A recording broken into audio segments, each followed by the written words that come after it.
I will tell you, Director Deutsch, as a former Los Angeles police narcotics detective, that the agency has dealt drugs throughout this country for a long time.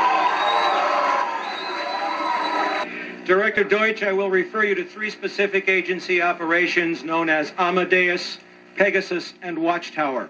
I have Watchtower documents heavily redacted by the agency. I was personally exposed to CIA operations and recruited by CIA personnel who attempted to recruit me in the late 70s to become involved in protecting agency drug operations in this country. I have been trying to get this out for 18 years, and I have the evidence. My question for you is very specific, sir.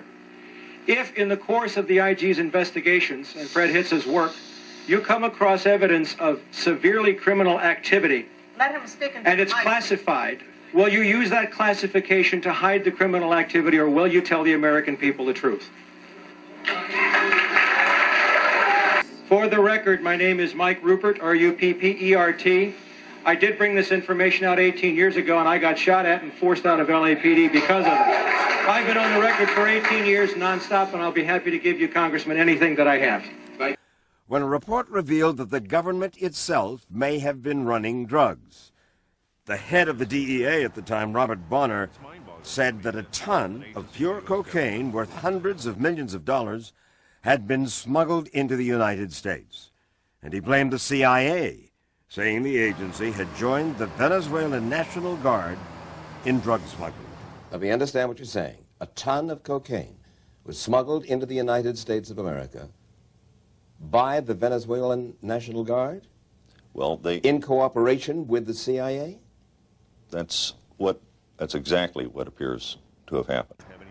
Bonner said he was the only one who could have approved transportation of illegal narcotics such as cocaine, and that this shipment had entered the country without his authorization. Let me put it this way, Mike.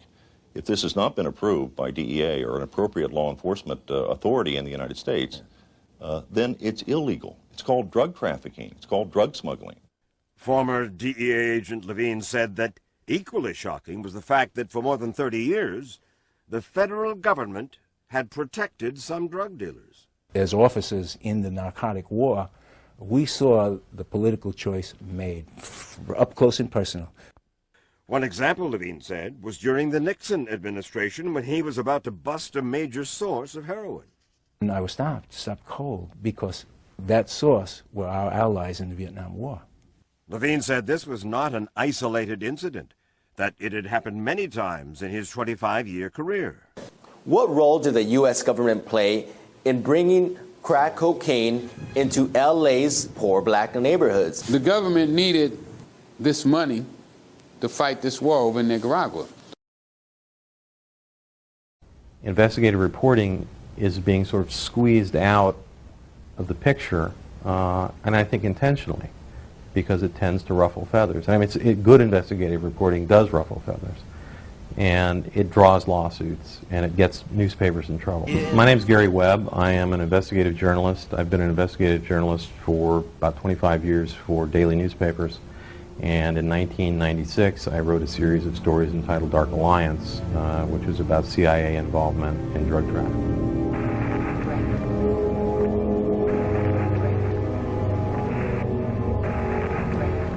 What my story showed was that the cocaine that was being sold in those neighborhoods was coming from mainly one source, and this one source was being used to finance a guerrilla war in Central America.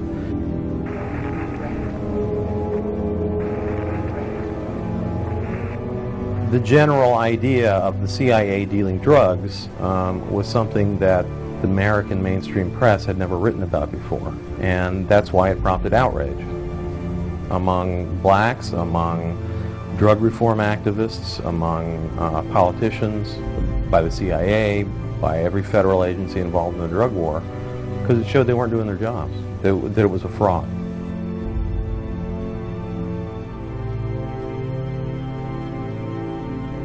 Right after we published the stories, the support we got from the media was very favorable. Newsweek magazine did a big piece on the story and said it was well documented and well researched. The website was getting like 1 million hits a day. There were marches in Watts, there were marches in Compton, there were candlelight vigils. Every California senator demanded an official investigation. So the story itself is really building momentum. The government reaction was no reaction. And this, I believe, was a very careful strategy, because nobody was going to believe the government if they came out and said we didn't do it. The proof was fairly overwhelming, since we had all these government documents showing that it had happened. So what happened was they let the so-called liberal press speak for them. And they had the national security reporters at the Washington Post, who coincidentally used to work for the CIA, write stories saying it doesn't mean anything.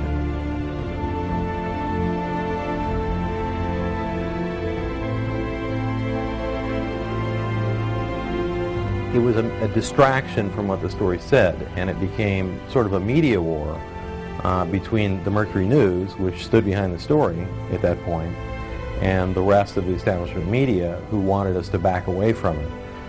And part of that reason was because these major newspapers had written about this issue back in the 1980s, but had written about it very dismissively, as if this is nonsense, it doesn't happen, it never happened.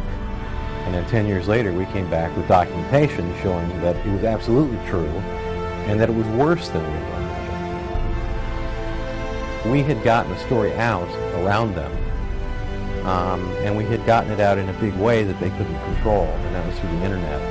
And I think a lot of this was directed to the Mercury News to say, we don't care what documentation you have, we don't care what kind of story you've got, we set the national news agenda.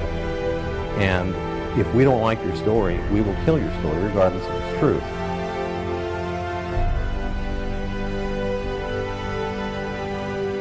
The media rejoiced when this came out because it meant they had won. They had forced a newspaper to back away from a story that was true, simply because of this barrage of criticism, of mindless criticism, essentially, that really took its toll on the editors of the newspaper. And they were being seen as sort of outcasts from the club. And I think they made a political decision that it was better in the long run to take a dive on this story and get back in the good graces of the rest of the media.